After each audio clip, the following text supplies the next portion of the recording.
आयुर्वेद के super speciality courses, जैसे वहाँ पे एलोपैथिक में होता है MD MS के बाद DM और MCH होते हैं, वैसे ही हमारे यहाँ भी आयुर्वेद में भी तैयार करे भेजे। अगर उन्होंने एक्सेप्ट कर लिया तो आपको 2 4 10 20 करोड़ देने के लिए तैयार है वो। मेडिकल ऑफिसर की पोस्ट निकालने जा रहे हैं जो हमारे इंटरनेशनल लेवल पे भी? इंटरनेशनल लेवल पे। अच्छा।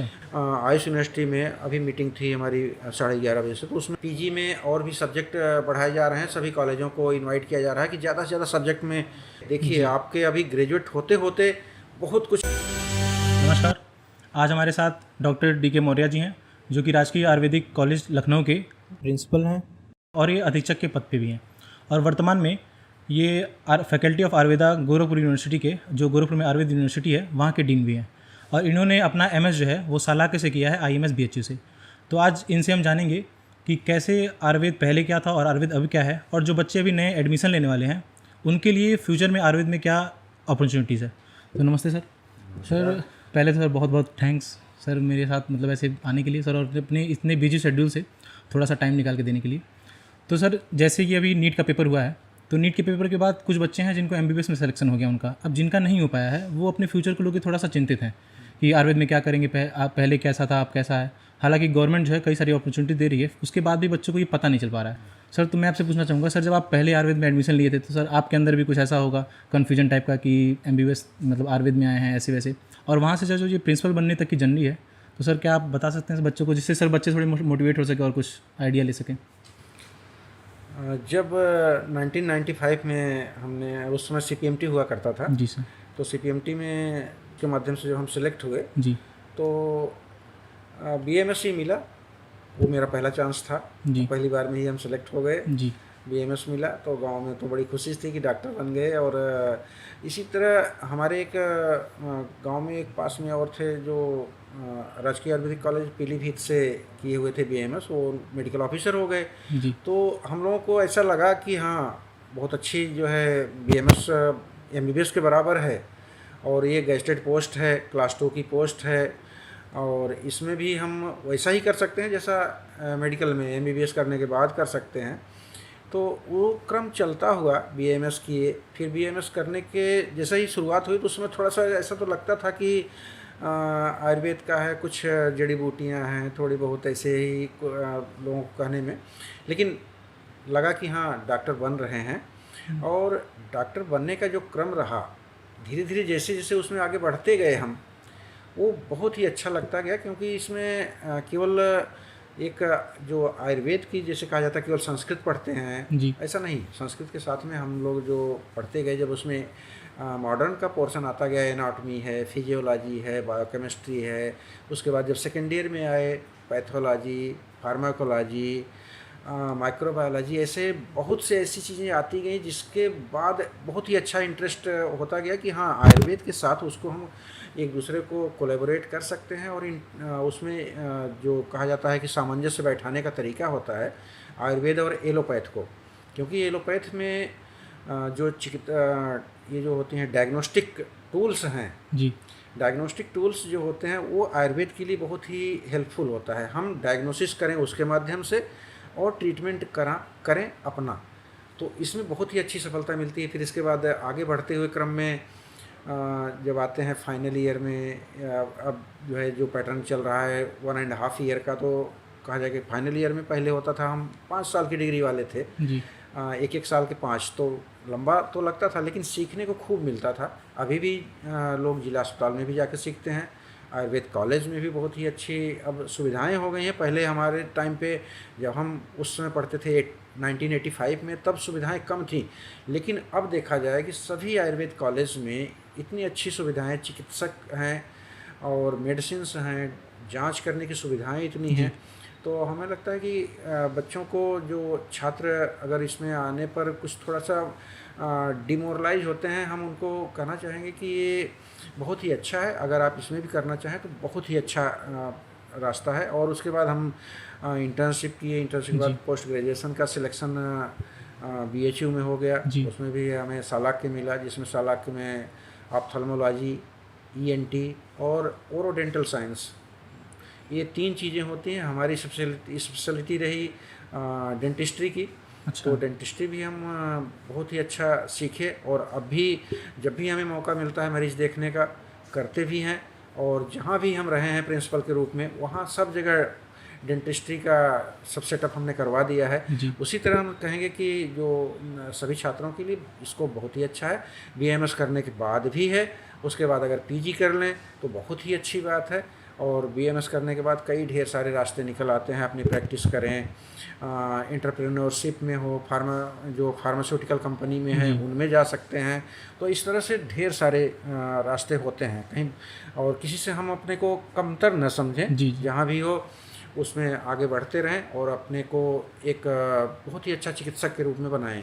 जी। तो सर जैसा अभी आपने बताया कि आप जिस कॉलेज में गए हैं वहाँ पे आपने जो भी सर्जरी है डेंटल वाली वो की, तो सर क्या आप कुछ एक्सपीरियंस शेयर करना चाहेंगे आपके साथ, जो कोई पेशेंट आया और उसका रिव्यू काफ़ी अच्छा रहा हो आयुर्वेद को लेके?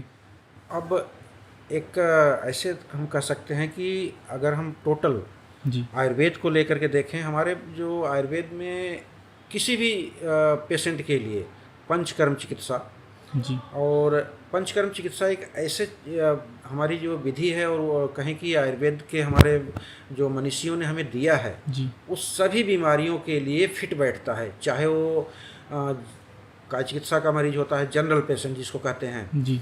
चाहे वो सर्जरी का पेशेंट हो, चाहे वो ईएनटी का हो, कहीं अगर कहा जाए कि मानसिक रूप से बीमार आदमी हो उसको भी, यहाँ तक कि हमने अपने अनुभव में देखा है, जो हमने खुद ट्रीट किया है जी। आयुर्वेद की दवाओं से, ऐसा ड्रामेटिक रिलीफ, जो मैजिकल रिपोर्ट जैसे कि जिसको कहते हैं, वैसा हमने देखा है। कई बार ऐसे पेशेंट आए हैं जिनमें कि वो पेशेंट एकदम से निराश होकर के कि अब कहीं कुछ नहीं हो सकता है। एक अपना अनुभव हम बताते जी, हैं, जी, केवल जी। एक ही बताएं। जी। वो जो आईलिड का होता है, ड्रूपिंग ऑफ आईलिड, जी। वो कैसे हुआ? उसको इलेक्ट्रीशियन था वो, गवर्नमेंट जॉब में, अच्छा। गवर्नमेंट जॉब में इलेक्ट्रीशियन।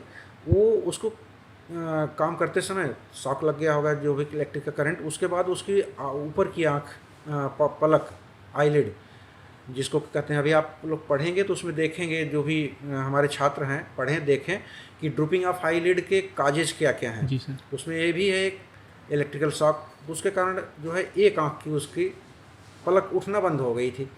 बहुत सारे ट्रीटमेंट करवा लिया एलोपैथिक का, उसके बाद वो हार करके तब 4-6 महीने, 1 साल 2 साल जितने भी किया हो, उसके बाद हमारे पास आया। और हमने यही जो पंचकर्म और उसका एक्सटेंशन जो होता है, पंचकर्म का एक्सटेंशन जिसको कहते हैं, जो सालाके में प्रयोग होता है, जी। क्रियाकल्प। क्रियाकल्प, अब पंचकर्म के कुछ भाग ले जाते हैं और क्रियाकल्प के कुछ भाग लिए जाते हैं। ये दो जो हैं, इन दोनों का मिला करके हमने किया। मात्र 15 से 20 दिन में उसकी आँख खुलने लगी। तो हमने देखा कि हम आयुर्वेद के हो करके भी हम अपने ऊपर विश्वास नहीं करते हैं, जबकि दूसरे लोग हमारे पास पेशेंट भेजते हैं, दूसरी विधा के लोग भी, और उसमें कई और भी देखे हुए हैं हमने। कैंसर के मरीजों का पोस्ट ट्रीटमेंट, जो कैंसर का रेडियोथेरेपी वगैरह करवा के रखे आए वो, उनमें वेट लॉस जो होता है वो, उसमें हमारा पंचकर्म पूरी का पूरा बहुत ही लाभदायक है। उसमें जो बस्ती की जाती है, बस्ती दी जाती है, उसके लाभ हमने बहुत देखे। पेशेंट इतना वीक होकर के आया था, बाल झड़ गए हों, एकदम से, एकदम कहा जाए कि शरीर में दम जान नहीं, उसके भी मांस रस की बस्ती दिलवाते हुए उसको 3-4-5 महीने में एकदम इतना हेल्दी कि पहले से भी अच्छा स्वस्थ हुआ व्यक्ति। तो ऐसे कई हम अगर एग्जांपल देना चाहें तो बहुत ढेर सारे हमारे हैं, क्योंकि अब 1995 से अब तक हम देखें तो कुल मिलाकर के 40 वर्ष का अनुभव हमें है। 40 वर्ष के चिकित्सा क्षेत्र में, आयुर्वेद में हमारे पास अनुभव है। तो उसका लाभ हम देना चाहते हैं। थोड़ा सा हमारी एडमिनिस्ट्रेटिव पोस्ट होने के कारण हम समय तो नहीं दे पाते हैं, लेकिन हमसे जो कोई भी सीखने की इच्छा रखता है, आता है, हम उसको अपने अनुभव भी देते हैं और उनको बताते भी हैं कि आप अपने को कमतर मत समझिए। आप जहाँ हैं बहुत ही अच्छी जगह हैं। आपको ईश्वर ने एक सेवा भाव के लिए भेजा है, तो उसमें आप सेवा करिए। और आपको फाइनेंशियल क्राइसिस कभी नहीं होगी। और एक से एक लोगों को देखा है जो केवल आयुर्वेद की चिकित्सा करते हुए बहुत ही अच्छा नाम कमा रहे हैं और पैसे भी अच्छे कमा रहे हैं, केवल आयुर्वेद की चिकित्सा करते हुए। समय तो थोड़ा लगता है, लेकिन आपको धैर्य रखना पड़ता है आयुर्वेद की चिकित्सा करने में। जी सर। और सर अभी आपने बताया कि आपने 1985 में बीएमएस मतलब बीएमएस में एडमिशन लिया, शुरुआत की। तो सर आप आयुर्वेद को तब कैसे देखते थे, और आज जैसे आज गवर्नमेंट जो है कई सारी ऐसी नीतियाँ हैं, मतलब मोदी गवर्नमेंट जो भी है वो चीज़ें कर रही है, बट फिर भी कहीं ना कहीं आयुर्वेद लैग कर रहा है, तो सर आप इसको कैसे देखते हैं, तब की अपॉर्चुनिटीज़ वर्सेस आज की अपॉर्चुनिटीज़?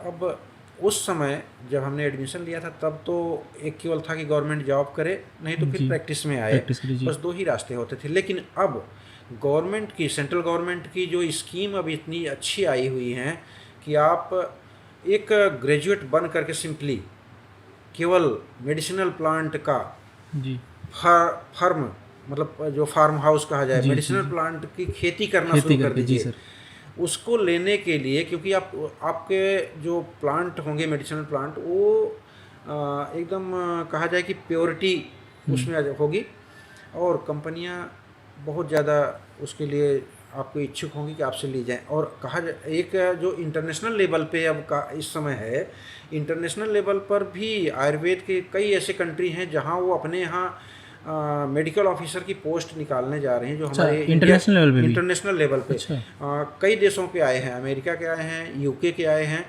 अब एक 3-4 महीने से प्रोसेस चल रहा है। तो जी हम कहेंगे कि बीएमएस किया हुआ एक ग्रेजुएट सिंपली अंतर्राष्ट्रीय स्तर पे बहुत अच्छा नाम कर सकता है, और अपने एक्सपीरियंस को जैसा ही वो बढ़ाते जाएंगे, जी इधर उधर दिमाग न लगाएं, केवल आयुर्वेद का अनुभव लेते रहें चिकित्सा में। और थ्योरी बहुत अच्छी होनी चाहिए। और आपको इंटरनेशनल लेवल पे जाना है तो उसके लिए थोड़ी सी आपकी वोकल इंग्लिश अच्छी होनी चाहिए। ये कई ऐसे टास्क हैं जो छात्र अगर पूरा करें हैं रहें तो आप देश ही नहीं विदेशों में जाने के बहुत अच्छे अब आ रहे हैं, स्कोप बढ़ रहे हैं। तो इसको हम सभी के लिए कहेंगे कि आप बीएमएस में आकर के बहुत ही अच्छा किए हैं, और अपने को स्वस्थ रखते हुए दूसरों को भी दूसरों स्वास्थ्य को सस्ती दे सकते हैं। अच्छा, जैसा अभी आपने बात की इंटरनेशनल अपॉर्चुनिटीज़ की, सर इसमें मैं एक चीज़ पूछना चाहूँगा। जैसे कुछ बच्चे होते हैं वो प्रैक्टिस अब्रॉड में करना चाहते हैं, सर इसके बारे में क्या कर सकते हैं? और दूसरी चीज़ सर, आपने बोला कि अभी ये इंग्लिश लैंग्वेज का, सर आप जब किए थे 1985 में तभी सर संस्कृत थी और आज भी संस्कृत है, ठीक? तो सर इसको आपने टैकल कैसे किया, जितने इतने सारे श्लोक रहते हैं, बाकी सारी चीज़ें? अब देखिए क्या है कि जो उसमें मूलभूत जो ग्रंथ हैं हमारे, संस्कृत इसलिए जानना जरूरी है क्योंकि अगर उसको ट्रांसलेट करके लिखा हुआ होता है तो उसमें हो सकता है कहीं उसमें डेविएशन हो जाए, जी कोई वेरिएशन हो जाए उसको संस्कृत से हिंदी में करने में। क्योंकि जो संस्कृत से हिंदी में करने वाले विद्वान हों, हो सकता है कि उनको उस शब्द का अर्थ थोड़ा सा अलग कर दिया हो। इसलिए संस्कृत को हमें अच्छा जानना चाहिए। और उसके साथ में, संस्कृत के साथ में, क्योंकि वो उसको ट्रांसलेट करेंगे तो हिंदी में, हम सभी लोग अपने हिंदी भाषी क्षेत्र से हैं, तो उसको संस्कृत से हिंदी में करने की अच्छी सी आपको अंदर क्वालिटी होनी चाहिए। जी और इंग्लिश, जैसा कि हमने कहा, इंग्लिश अच्छी होनी चाहिए। जैसे हिंदी में है, संस्कृत में है, तो उसको जब भी ज़रूरत पड़े किसी को भी हम साइंटिफिकली बताने, उसको जो भी हो साइंटिफिक अप्रोच से ही आपकी वैल्यू बढ़ती है। हमारे जो जितने भी ग्रंथ हैं, रिसर्च ये जो क्या कहते हैं, जो भी हमारा टीकाएँ रेफरेंस हैं बुक्स, हाँ रेफरेंस बुक जितनी भी हैं वो संस्कृत में होंगी, फिर उसके बाद हिंदी में ट्रांसलेट किया जाता है। तो हम जहाँ तक कोशिश करें संस्कृत से पढ़ें, उसको हिंदी में कर लें कन्वर्ट, या अगर आपको अब्रॉड जाना है तो संस्कृत से डायरेक्ट इंग्लिश में करिए। और उस एक एक जो श्लोक दिए हुए हैं उसको समझाने की, दूसरों को समझाने की जो है अपने अंदर योग्य हो क्षमता जाएंगे होनी जी चाहिए, उसको कैपेबिलिटी हमारे अंदर होनी चाहिए। वो कैपेबिलिटी होगी तो हम दूसरे कंट्री के जो भी क्योंकि साइंटिस्ट होंगे या आयुर्वेद को सीखना चाहते होंगे, जिसको भी वो बताना हो तो हम उनकी लैंग्वेज में उनको बता सकें। और साइंटिफिक अप्रोच हर चीज़ के लिए रखना, इसीलिए आयुर्वेद के साथ एलोपैथिक का पोर्शन रखा जाता है कि हम आयुर्वेद को साइंटिफिकली कैसे बता सकते हैं। अभी भी क्या होता है कि जैसे बॉडी में बायोकेमिस्ट्री, इसीलिए हम सबको कहते हैं कि बायोकेमिस्ट्री ज़रूर पढ़िए। जी बायोकेमिस्ट्री पढ़ेंगे तो पूरा जो मैकेनिज्म है बॉडी की उसको वो आप पता समझेंगे चलेगा। अच्छे से। फिजियोलॉजी खूब अच्छे पढ़ना चाहिए। हम सभी स्टूडेंट के लिए ये एडवाइस करेंगे और सुझाव देंगे कि फिजियोलॉजी, एनाटॉमी, बायोकेमिस्ट्री, पैथोलॉजी इतनी अच्छी तैयार होनी चाहिए। फार्माकोलॉजी की ज़्यादा ज़रूरत नहीं, क्योंकि हमारे पास आयुर्वेदिक फार्माकोपिया है, हमें उसको अच्छी तरह से जाना है। एवरी मेडिसिन को जो उसके बेसिक कॉन्सेप्ट हैं और उसको डिजीज़ से कैसे टैली किया जाता है, क्योंकि जो आपका हमारा सिद्धांत है दोष धातु मल, जी अब उसको मेडिसिन और डिजीज़ के बीच में कैसे साम्यता बैठानी है, इसी को साइंटिफिकली प्रोपोगेट करना है और जी। दूसरे लोगों को समझाना समझाना है। है। तब आप सभी लोग समझेंगे कि हाँ, आयुर्वेद एक जिसको कहा जाता है कि साइंस ऑफ लाइफ, जी, जी। उसको जी समझेंगे और सर। करेंगे। जी सर, गलती यहीं होगी ना, हाँ। हमने आयुर्वेद को जैसे अगर फादर ऑफ सर्जरी देखें तो सर वो हमारे ससुर जी रहे हैं, बट हमने उन चीज़ों को छोड़ दिया बीच में।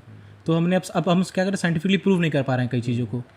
और सर तो इसको सर कैसे देखते हैं कि मतलब आयुर्वेद में जो रिसर्च है वो सर और ज़्यादा कैसे आप उसको प्रभावित करते हैं? अब रिसर्च के लिए देखिए, एक हमारा जो CDRI है जी। और मेडिसिन पे रिसर्च करने का तरीका जो है वो सेंट्रल गवर्नमेंट का NCISM के अंदर ही, उसी में सब आते हैं। जी, हमारे जी। आयुर्वेद का जो आयुष मिनिस्ट्री है, जी। उसी में आप लोग देखेंगे तो रिसर्च के सारे प्रोजेक्ट का बताया हुआ होता है। और उसमें पोस्ट ग्रेजुएट लेवल पे हम देखते हैं कि स्टूडेंट जो है, जो रिसर्च का क्राइटेरिया अभी तक अपनाते आए हैं, जी। वो थोड़ा सा लैकिंग है। जी, जी, हम जी। देखते हैं कि केवल वो किसी तरह डिग्री लेने के उसमें रहते हैं, भाग दौड़ में, रेस में। जी। हम चाहते हैं कि आप जिस चीज़ पे, टॉपिक पे अपना लिए हो, रिसर्च करो, उस मेडिसिन को इस्टेब्लिश करिए। जी।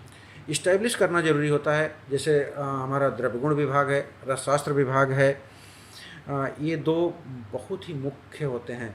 मेडिसिन का प्रिपरेशन, मेडिसिन की आइडेंटिटी, और उसमें क्या अल्कलॉइड हैं, क्या केमिकल कंपोजिशन है, और हमारे बॉडी पे सेलुलर लेवल पे उसका कैसा एक्शन होता है, क्या जी। इफ़ेक्ट होता है, वो हम जब तक नहीं जानते हैं, तब तक हम केवल एक अंधेरे में तीर चलाते हुए ही रहेंगे।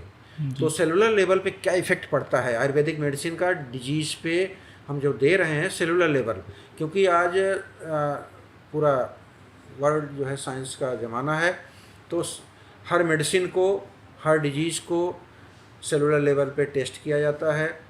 और उसको कैसे, उसका जो मेकानिज़्म है, मोड ऑफ एक्शन है, वो जानना ज़रूरी है। मोड ऑफ एक्शन, जैसे हम एलोपैथिक मेडिसिन को किसी को भी उठा लेते हैं, जी। हर एक का मोड ऑफ एक्शन लिखा रहता है। रहेगा। जी सर। वैसे ही हम चाहते हैं कि आयुर्वेद की हर मेडिसिन का मोड ऑफ एक्शन, कि वो डिजीज़ पे दिया जाएगा तो किस लेवल तक वो काम करता है। जी। जब ये सारी चीज़ें इस्टेब्लिश होंगी, यही होता है रिसर्च का। हम जो मेमोरेंडम ऑफ अंडरस्टैंडिंग MOU करते हैं, दूसरी अच्छी जो रिसर्च लैब हैं, यहाँ लखनऊ में भी कई ऐसी रिसर्च लैब हैं। CDRI का है, CCRAS की हैं, जो आयुर्वेद की बहुत अच्छी लैब होती हैं, सेंट्रल काउंसिल रिसर्च की जो है हमारी। तो उनका हम MOU करके अच्छा रिसर्च आउटपुट लेकर के आएँ, तो बहुत ही अच्छा आयुर्वेद को हम आगे ले जाने का, और वही प्रयास हम सब लोग कर रहे हैं। और हम सभी छात्रों को भी यही एडवाइस करेंगे कि जो भी आप काम कर रहे हो, उसको एकदम मन लगा करके करिए, और कहीं भी आप पीछे नहीं रहेंगे। जी सर। और सर एक और चीज़ पूछना चाहूँगा सर, आज जैसे इंटीग्रेशन मैकेनिज्म का वो चला है, मतलब जैसे अपना जिपमर है, तो जिपमर ने भी एक कोर्स लॉन्च किया जिसमें वो इंटीग्रेटेड मेडिसिन यूज़ करेंगे, मतलब आयुर्वेद को और मॉडर्न को। और सर कई लोग इसके साथ भी हैं और कई लोग इसके खिलाफ भी हैं, तो सर आपकी क्या राय है और आप कैसे इसको देखते हैं? ये तो बहुत ही अच्छा होगा अगर ये कंबाइंड हो जाए, क्योंकि UG लेवल पे केवल एक कोर्स होना चाहिए। जी। UG लेवल पे एक कोर्स दिया जाए, मेडिकल, जो भी नाम दिया जाए वो तो अलग बात है, वो पॉलिसी होती है गवर्नमेंट की, उसमें तो सेंट्रल गवर्नमेंट के लेवल से जब हो जाएगा एक नाम UG लेवल पे, PG लेवल में फिर इसके बाद वो कौन सी स्पेशलिटी में जाना चाहते हैं, आयुर्वेद या मॉडर्न की, फिर इसके बाद सुपर स्पेशलिटी, तो वैसे ही बनती जाए। अभी आज भी हमारे आयुष यूनिवर्सिटी में अभी मीटिंग थी हमारी 11:30 बजे से, तो उसमें भी हमारे कई कोर्सेज चलाने का वहाँ पे हो गया है, आज ये फाइनल कर दिया गया है। और उसमें आयुर्वेद के सुपर स्पेशलिटी कोर्सेज, जैसे वहाँ पे एलोपैथिक में होता है MD MS के बाद DM और MCH होते हैं, वैसे ही हमारे यहाँ भी आयुर्वेद में भी जो सर्जरी से किए रहेंगे MS, उनके लिए MCH कोर्सेज, और जो MD किए हुए हैं उनके लिए DM कोर्सेज। आयुर्वेद में भी सर? आयुर्वेद में बहुत बड़ी जानकारी दी आपने। इसी साल से ये शुरू हो जाएंगे। जो BAMS कर रहे हुए लड़के होंगे, वो MD के लिए, MD भी जो है जल्दी ही शुरू हो जाएगा अपने आयुष यूनिवर्सिटी में, शुरू तो है ही, उसके और सब्जेक्ट भी बढ़ाए जा रहे हैं, और डिप्लोमा कोर्सेज भी बहुत से बढ़ गए हैं, तो और PhD कोर्सेज। जी।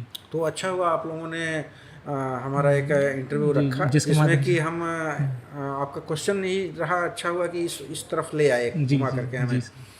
तो UG लेवल पे और डिप्लोमा कोर्सेज, सर्टिफिकेट कोर्सेज, उसके साथ में पीजी में और भी सब्जेक्ट बढ़ाए जा रहे हैं। सभी कॉलेजों को इनवाइट किया जा रहा है कि ज़्यादा से ज़्यादा सब्जेक्ट में पीजी चलाएं अपने यहाँ। और रिसर्च के लिए जो ज़रूरी होता है, एनिमल हाउस की भी व्यवस्था की जा रही है। हमारे यहाँ इस कॉलेज में बंद हो गया था, उसको भी हम शुरू करने जा रहे हैं। अच्छा। यूनिवर्सिटी लेवल पे भी है, जो कॉलेज के स्टूडेंट चाहेंगे रिसर्च करना वहीं जा कर के रिसर्च करें एनिमल हाउस बना करके। जी। तो आज ही फाइनल कर दिया गया है, तो अच्छा। जल्दी ही इस्टेब्लिश हो जाएगा।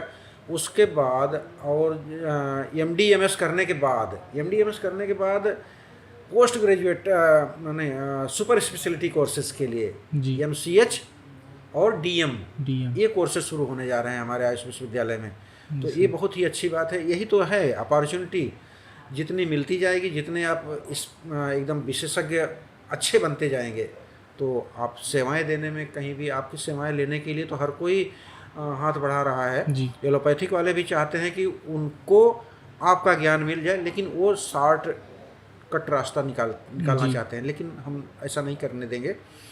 हम चाहते हैं कि कोर्स यूजी लेवल पे एक हो, पीजी लेवल पे जाकर के वाइड हो, उसके बाद वाइडेस्ट जो तरीका है सबसे अच्छा सुपर स्पेशलिटी, तो वहाँ पे जाकर के सबको एकदम अलग अलग।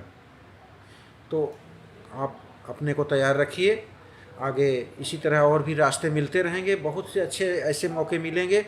किसी को मतलब अपने को डिमोरलाइज नहीं करें, एक दूसरे को भी प्रोत्साहित करते रहिए, रास्ते निकलते रहेंगे। अभी आप लोगों की उम्र अंडर ग्रेजुएट लेवल की है, देखिए आपके अभी ग्रेजुएट होते होते बहुत कुछ और रास्ते निकल आएंगे। हमारी केंद्र सरकार आयुष मिनिस्ट्री जब से बना है बहुत ही अच्छा काम करता जा रहा है, और प्रदेशों में भी सभी जगह अपने आयुष का विभाग जब से यूपी में भी बना है, कितनी ढेर सारे सुविधाएं दी जा रही हैं सभी कॉलेजों को। प्राइवेट इंस्टीट्यूट को भी हम लोग प्रमोट कर रहे हैं कि वहाँ पे भी एकेडमिक एक्टिविटी को बढ़ाया जाए, और सब इसी तरह से एक दूसरे को आगे बढ़ाते हुए हम चाहते हैं कि आयुर्वेद एक बहुत ही अच्छा प्लेटफार्म बनाए अपना। जी। और सर दूसरा क्वेश्चन, ठीक, तो सर जैसा कि आप साउथ में देखते हैं और जैसे अपना नॉर्थ इंडिया है, तो नॉर्थ इंडिया में थोड़ी सी नेगेटिविटी है आयुर्वेद को लेकर, लेकिन वहीं साउथ की बात करते हैं तो साउथ में आयुर्वेद बहुत फेमस है।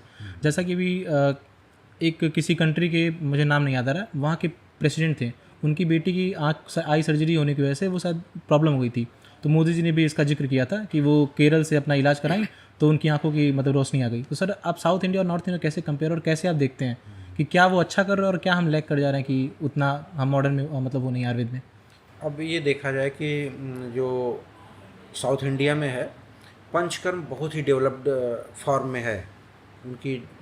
जो देखा जाए हर मरीज पे पंचकर्म कराया जा रहा है जी।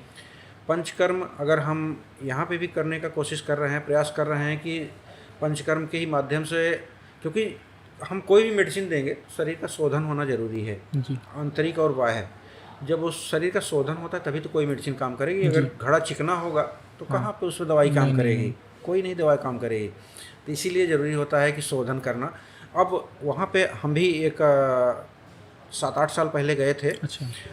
जो जगत गुरु शंकराचार्य हैं उनका कॉलेज है जी। चेन्नई में जी। उनके कॉलेज का CCIM का, पहले CCIM होती थी, NCISM का विजिट करने उनका कॉलेज में देखा हमने। एवरी पेशेंट पर जो पंचकर्म थेरेपी इम्प्लीमेंट हो रही थी, मतलब सब पे पंचकर्म कराया जा रहा था, चाहे वो प्रसूति का तंत्र का स्त्री रोग का पेशेंट हो, चाहे वो सल्ले का पेशेंट हो, चाहे वो पेट का मरीज हो, चाहे वो जॉइंट पेन जिसको कहते हैं वो गठिया के हों, रूमेटॉइड आर्थराइटिस के हों, स्किन डिजीज़ के हों। अब देखा जाए कि स्किन डिजीज़ में कैसे मिलता है, और 2-3 एग्जांपल हम देते हैं जो जिसका कि आयुर्वेद में आकर के हम अपने को समझते हैं कि बहुत ही भाग्यशाली हैं। अच्छी बात है कि और हम जितना कर सकते हैं आगे भी जनरेशन में करते कराते रहेंगे। एक एग्जांपल देते हैं स्किन डिजीज़ का। जी। उसको वोमिटिंग जिसको बमन कर्म, क्योंकि स्किन डिजीज में बमन कर्म ही सबसे अच्छा काफ़ी अच्छा होता है। तो बमन कर्म कराने के बाद ये करीब उसको 1 महीने के अंदर पेशेंट का एकदम स्किन क्लीन हो गई। बमन कर्म के बाद तब जो भी इंटरनल मेडिसिन या लोकल मेडिकेशन, तो ये बहुत ही अच्छा होता है। और 1-2 पेशेंट के ऐसे हैं जिनमें सेरिबेलर पैल्सी, अच्छा। सेरिबेलर पैल्सी में क्या होता है, सेरिबेलर पैल्सी देखे होंगे आप लोग, पेशेंट जी, जी। ऐसे ऐसे ऐसे ऐसे जी, जी, चलता है जी। जिग जैग में, हाँ। उसका कुछ कोई कंट्रोल नहीं रहता, नहीं, मोटर नहीं, कंट्रोल, नहीं। ठीक है ना। तो सेरिबेलर पैल्सी के पेशेंट को देखा है कि एकदम से वो बढ़िया से खड़ा होकर के चलता हुआ 4-5 महीने के ट्रीटमेंट में। जी। और भी कैसे कई ऐसे पेशेंट, हमारे माननीय मंत्री जी डॉक्टर दयाशंकर मिश्रा दयालु जी जी, जी। बरेली गए थे, जी। वहाँ पे एक पेशेंट का चल रहा था, तो उसका इंटरव्यू, मतलब जब वो राउंड कर रहे थे हमारा, तो उस समय पेशेंट पंचकर्म के टेबल पे लेटा हुआ, उसके पेरेंट्स से भी पूछे, बच्चा था वो, अच्छा। मुझे लगता है 8-10 साल का व्यक्ति, जी। उसको भी था यही प्रॉब्लम, सेरिबेलर पैल्सी। तो उन्होंने करीब 2 महीने 3 महीने से करवा रहे थे, काफ़ी कुछ अच्छा इम्प्रूवमेंट, बच्चा खड़ा होने तक का आ गया था, बस समझ लीजिए कि एकदम एग्जैक्ट वो अपने पैर पे खड़ा नहीं हो पाता था, इतना था। और भी ऐसे बहुत ढेर सारे एग्जाम्पल हमने देखे हैं, क्योंकि 1995 से हम आ गए हैं जी। इसी में सेवा क्षेत्र में, सेवा चिकित्सा क्षेत्र में। सेवा क्षेत्र में। तो पढ़ाई 10 साल की रही, 95 से 85 टू 95 पढ़ाई रही, जी, जी। और उसके बाद 95 से अब तक मतलब सर हम, मैं तब तो पैदा भी नहीं हुआ था मैं। हाँ तो वही कह रहे हैं 95 से अब तक कहेंगे कितना, 30 ईयर। जी, जी। तो 30 ईयर का, इसीलिए हम संपर्क में रहते हैं हमेशा ही चिकित्सकों को, और उनको हम प्रमोट करते रहते हैं, इनकरेजमेंट हम देते रहते हैं कि आप करिए और अच्छा लाभ होगा।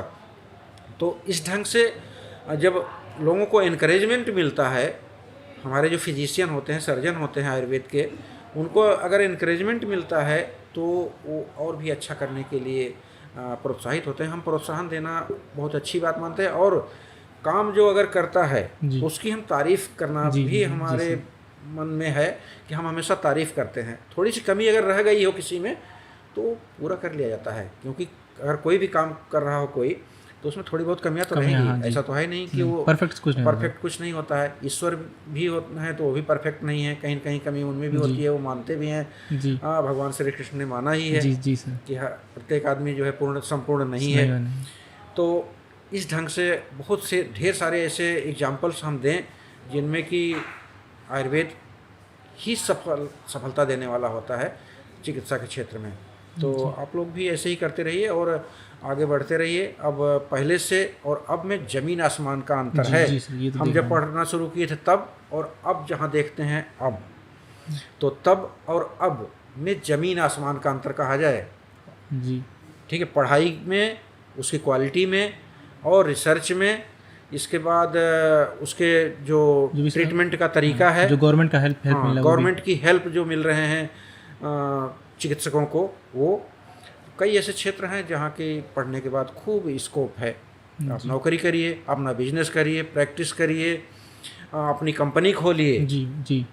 कंपनी खोलिए, कितना लोन देने के लिए गवर्नमेंट तैयार है, और ये लोन आयुष मिनिस्ट्री से सीधे सीधे मिलता है। कितने प्रोजेक्ट आप उस पर देखिए, आयुष मिशन, जो नेशनल आयुष मिशन बना हुआ है, जी। नेशनल आयुष मिशन इतने पैसे देने के लिए तैयार है कि आप लोग सोच भी नहीं सकते हैं।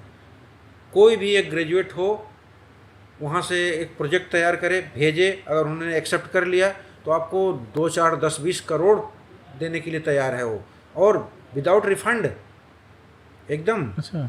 तो इस ढंग का, तो आप अपने में सब लोगों को बताइए कि वही आप सर, ये बात लोगों तक पहुंच नहीं पाती है सर। बिल्कुल। तो इसलिए नेशनल आयुष मिशन की आप वेबसाइट खोलिए, नेशनल आयुष मिशन की वेबसाइट खोलिए, CCRAS की वेबसाइट खोलिए।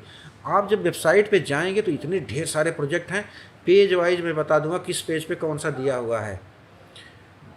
आयुष मिशन के, जी। आयुष मिशन के किसके लिए क्या प्रोजेक्ट हैं। हम गवर्नमेंट इंस्टीट्यूशन के लिए, प्राइवेट इंस्टीट्यूशन के लिए, प्रैक्टिशनर्स के लिए। आप 1 करोड़ 1.25 करोड़ का बजट है, आप प्लांटेशन, आयुर्वेदिक मेडिसिन का प्लांटेशन शुरू करिए। जी। वो पैसा आयुष मिशन लेगा नहीं आपसे, अभी समझ लीजिए। अच्छा। आपके पास ज़मीन हो, प्लाट है, प्लांटेशन शुरू करवाइए, देखिए। इसलिए मैं कहता हूँ कि आयुष मिशन का वेबसाइट पे देखते हुए स्टडी करिए, हर एक को बताइए। आप लोग इसको सब लोगों में प्रचार करिए इसका। जो कुछ भी न समझ में आए वहाँ पे जाइए, देखिए कितने भारी भरे हुए प्रोजेक्ट, तो कमी नहीं है। जी सर, एक और चीज़ ना, बच्चे 2 ही ऑप्शन देख पाते हैं। जैसे वो सोचते हैं BMS के बाद या तो MO बन जाए या फिर PG कर लें, और PG की सर सीट कम है, बट इनके पास ये सब सारी चीज़ों को पता नहीं है कि कितनी सारी अपॉर्चुनिटीज़ है। वो अपना क्लिनिक पंचकर्म खोल सकते हैं, ये सब है। और सर मैं एक चीज़ पूछना चाहूँगा कि सर जैसे कहीं ना कहीं जो मॉडर्न है उसकी मॉडर्न की सबसे बड़ी ताकत जो है वो है सर उसका इमरजेंसी ट्रीटमेंट। तो सर आयुर्वेद में हम कहीं ना कहीं इमरजेंसी में उतना सर अच्छा मतलब हमको उतना अप्रिसिएशन नहीं मिलता, या फिर हमारी दवाइयाँ मतलब लोगों को ऐसा लगता है, आम लोगों को, कि दवाइयाँ थोड़ी धीरे काम करती हैं। तो सर इसको हम कैसे टैकल कर सकते हैं? अब देखिए, इमरजेंसी में तो एक होता है कि किसी को चोट लग गई या फ्रैक्चर हुआ, एक्सीडेंट हुआ, किसी को हार्ट अटैक आ गया, तो वो तो एलोपैथिक के पास ही आपको जाना ही पड़ेगा। जी जी जी। ठीक है। और सर्जिकल और ऐसा जो किसी को ब्रेन स्ट्रोक आ हाँ गया, जी जी। हार्ट अटैक आ गया, कोलैप्स में जा रहा है पेशेंट, एक्सीडेंटल केसेस, तो दो जगह ऐसे हैं, एक मेडिसिन में एक सर्जरी में, जहाँ इमरजेंसी के लिए आपको एलोपैथिक में जाना ही जाना है। उसके बाद जब उसका थोड़ा सा इस्टेब्लिश होता है वो बीमारी, जैसे स्ट्रोक में गया है, हार्ट का हुआ, उसके बाद धीरे धीरे आयुर्वेद की तरफ आइए, जी आयुर्वेद की तरफ आइए, एलोपैथिक छोड़ते जाइए। हम अपनी बताएं, जी 3 साल पहले जो अपनी स्टेट काउंसलिंग होती, पीजी की काउंसलिंग थी, जी यहाँ पे होता है गवर्नमेंट यूनानी कॉलेज में। जी जी जी, नेशनल वाले। हाँ, तो उसमें जो बोर्ड होता है उसके बोर्ड के मेंबर हम भी थे। तो अच्छा। बोर्ड मेंबर होने पर भी बहुत ढेर सारे रहता है प्रेशर की कहीं कोई गलती ना होने जी पाए, जी किसी गलत कैंडिडेट का एडमिशन ना हो जाए, या कोई सही कैंडिडेट है जिसको ज़रूरी है वो देना, जिसकी है, तो उसको नहीं मिला तो भी गलती हो गई। तो इन सब को देखते हुए भी होता था बहुत चौकन्ना रहना हर चीज़ में। उस समय इतना हुआ तो हमारे भी जो है पता नहीं कहाँ से शुगर बढ़ रही थी, ब्लड शुगर लेवल जी। 512 पहुंच गया था। अच्छा। लेकिन हमें कोई ऐसा ज़्यादा वो नहीं पड़ता था इफेक्ट। जी तो ऐसे ही 2-3 बार चेक करवाते करवाते फिर इसके बाद हमने भी थोड़ी एलोपैथिक मेडिसिन शुरू की। जी फिर इसके बाद आते आते आयुर्वेदिक मेडिसिन पे आए। अब होता है कि आयुर्वेदिक मेडिसिन को भी खटा करके धीरे धीरे धीरे धीरे एकदम ख़त्म, जी कभी एकदम नॉर्मल। कभी कभी होता है कि वैसे बिना मेडिसिन के भी हमें शुगर लेवल कम हो रहा हो ऐसा लगता है, जी इसलिए खा लेता हूँ।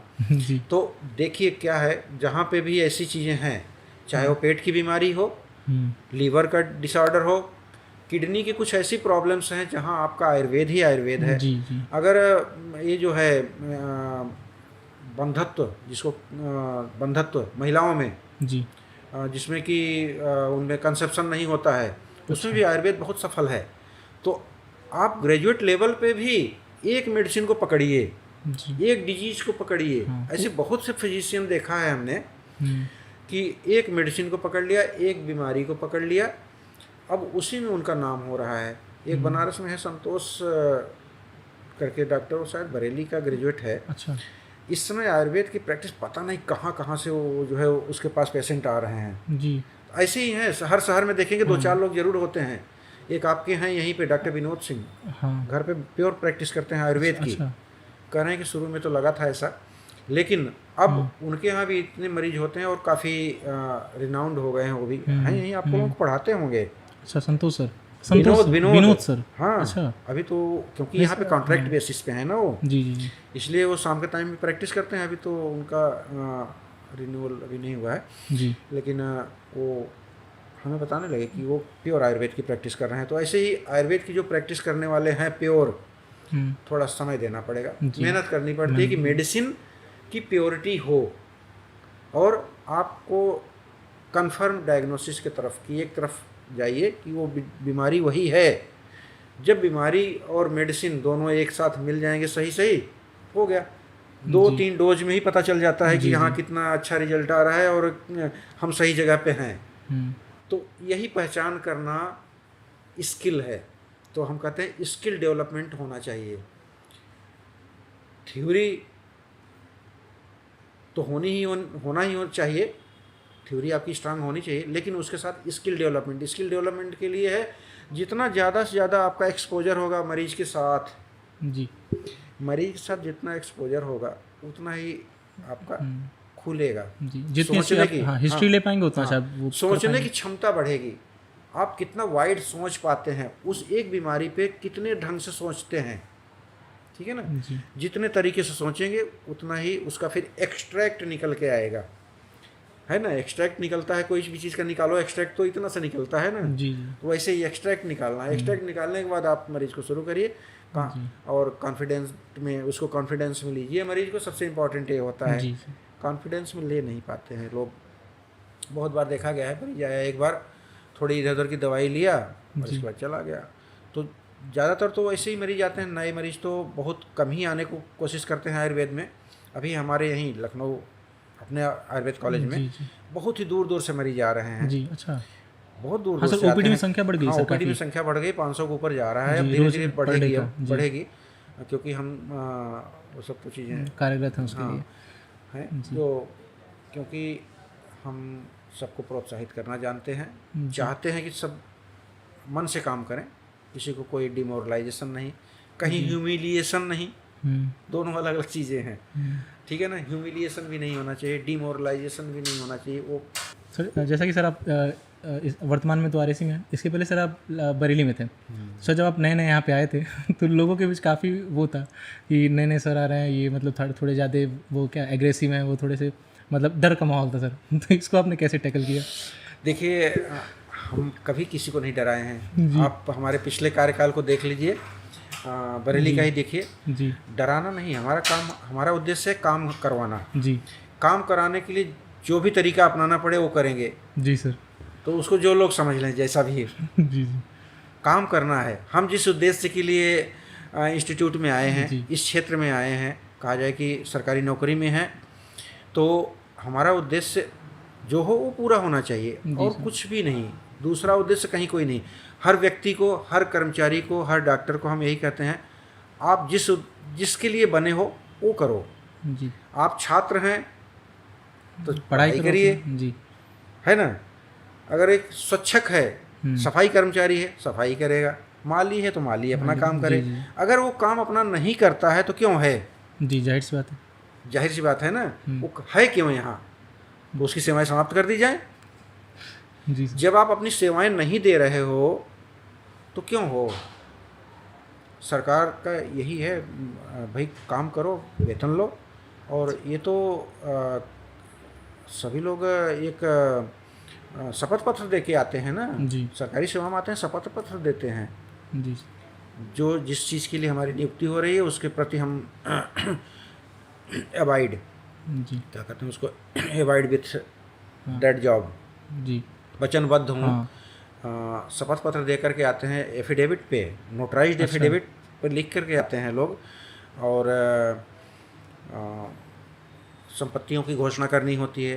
भाई अगर आपकी संपत्ति बढ़ गई है, जी। जितनी आप कमाते हो, जितना वेतन पाते हो, उसमें आपका परिवार का खर्च, पढ़ाई का खर्च बच्चों का चल रहा है, उससे बच करके जो हो रहा है वही तो होना चाहिए आपके पास। जी जाहिर सी बात उससे हट के है तो इसका मतलब है कि कहीं आप गलत तरीके से कुछ कर रहे हो ना। जी जी जी। इसलिए गलत तरीक़ों को अपनाने के लिए हम लोगों को कहते हैं कि बिल्कुल नहीं, आप सही तरीके से रहिए, ऊपर वाला बहुत कुछ दे रहा है। सर तो सर अब बहुत बहुत धन्यवाद सर। बस एक सर लास्ट क्वेश्चन, जो सर 2025 है, जो नया अभी आया है जस्ट, वो बीएमएस में एडमिशन लेने का, तो पहली सर डिमोरलाइज रहता है, तो सर आप उसको कैसे मतलब मोटिवेट कर सकते हैं, उनके लिए कुछ सर आप अगर बोलना चाहें? देखिए, जो अभी 2025 का बैच, अभी काउंसलिंग शुरू होने वाली है कुछ दिनों में, जी। तो उन बच्चों को हम कहेंगे कि आप एडमिशन लीजिए और पहले ही दिन से इसी में अपने को समर्पित कर दीजिए। अगर नहीं आना हो तो पहले से ही न आए। जो स्टूडेंट को सीट मिलनी चाहिए वो उसको मिल जाएगी।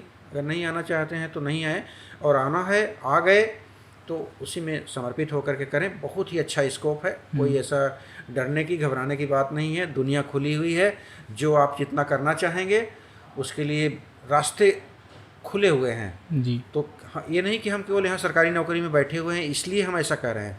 हमारा अनुभव, हम क्योंकि हम प्राइवेट जॉब भी करके आए हैं। अच्छा। प्राइवेट जॉब हम 95 से लेकर के 2012 मार्च तक किए हैं। जी। और वहाँ जहाँ जहाँ भी रहे हैं हम ऐसे ही जैसा बता रहे हैं अच्छा ही करते आए हैं, और खूब इतना अच्छा करते आए रहे हैं कि वहाँ के मैनेजमेंट हमें छोड़ना ही नहीं चाहे। किसी तरह मैं वहाँ से निकला, जी। चलूँ अब, क्योंकि एक जो रहता है कि लगाव बन जाता है सर। गाँव, हाँ, अपने गाँव की तरफ आए, अपनी मिट्टी से जुड़े, क्योंकि इतनी दूर थे हम। कोल्हापुर महाराष्ट्र में थे। अच्छा। इसके बाद वहाँ से आए, साल भर आनंद में थे। पैसों की कमी कहीं नहीं रही जी, क्योंकि सैलरी वहाँ, जब मैं आनंद में आया तो यहाँ से ज़्यादा सैलरी थी। अच्छा। सैलरी यहाँ से ज़्यादा थी, लेकिन यहाँ पे सिलेक्शन हो गया था प्रोफेसर में, यूपी गवर्नमेंट में जी आ गया। प्रोफेसर होने के बाद साल भर के अंदर प्रिंसिपल पे सिलेक्शन हो गया कमीशन से। जी। तो अब वर्तमान में मैं अकेला ही प्रिंसिपल हूँ पूरे उत्तर प्रदेश में, जो कमीशन का प्रिंसिपल हूँ। तो आपके आगे, आपके सामने मैं इसी रूप में हूँ, और बस केवल सबको यही सुझाव देता हूँ कि जिस जिस जगह पे आपको अपना काम करते रहिए और खुश रहेंगे। जितना आप अपने काम के प्रति समर्पित रहेंगे, खुश रहेंगे, किसी को दुखी मत करिए। और हम न तो दुखी करते हैं, न तो दुखी देखना चाहते हैं सामने वाले को। जी अगर कोई कहता है कि ऐसा ऐसा प्रॉब्लम हो गई, हम कहते हैं हमारे पास आ जाओ, एकदम नॉर्मल होके जाओगे, ठीक है। जी सर। अगर कोई छात्र हो, कोई कर्मचारी हो, कोई भी हो, हमारे पास आता है तो प्रसन्न होकर के जाता है, हम उसको प्रोत्साहित करते हैं। जी और यही प्रोत्साहन देने का तरीका हमारा हर जगह होता है, यही नहीं, कहीं भी हो, चाहे वर्किंग प्लेस से हट के हम होते हैं, वहाँ पे भी हम यही कहते हैं कि आप जहाँ पे भी हो, जिस स्थान पे भी हो, केवल अपना काम करिए। ईश्वर ने आपको इसीलिए बनाया है, ठीक है ना। जी ईश्वर ने आपको इसलिए बनाया है, इसलिए अपने कर्म को करते रहिए और फल तो मिलता ही है। हम कहते हैं जी, फल की जाहिर सी इच्छा बात भी मैं रखता हूँ, जी थोड़ा सा उससे हट करके जी सर। फल की इच्छा ना रखो ना, फल की इच्छा हम रखते हैं। हम्म, और वैसे फल, पॉजिटिव फल की, हम्म, हमारे फेवर में हो। नहीं होता है तो प्रयास करेंगे कि अगली बार अपने हमारे फेवर में आए। जी तो जब हम अच्छा करेंगे तो अच्छा फल मिलेगा, ये तो निश्चित है। कई बार होता है कि अच्छा किए हैं, हमें लगता है कि अच्छा किए हैं, लेकिन कहीं कहीं उसमें थोड़ी सी रह गई कमी रह होगी, जाती है। जी इसलिए वो अच्छा फल नहीं आया। और अगर आप अच्छा करेंगे और पूरा होगा, जितना होनी चाहिए उसकी कहा जाता है कि इतना हो जाए, इतना परसेंट, तो अच्छा रिजल्ट आता है। जी हाँ, तो उतना परसेंट पे जब भी आप पहुँचेंगे, रिजल्ट आ जाएगा आपका पॉजिटिव। जी ठीक है, धन्यवाद। धन्यवाद सर बहुत बहुत।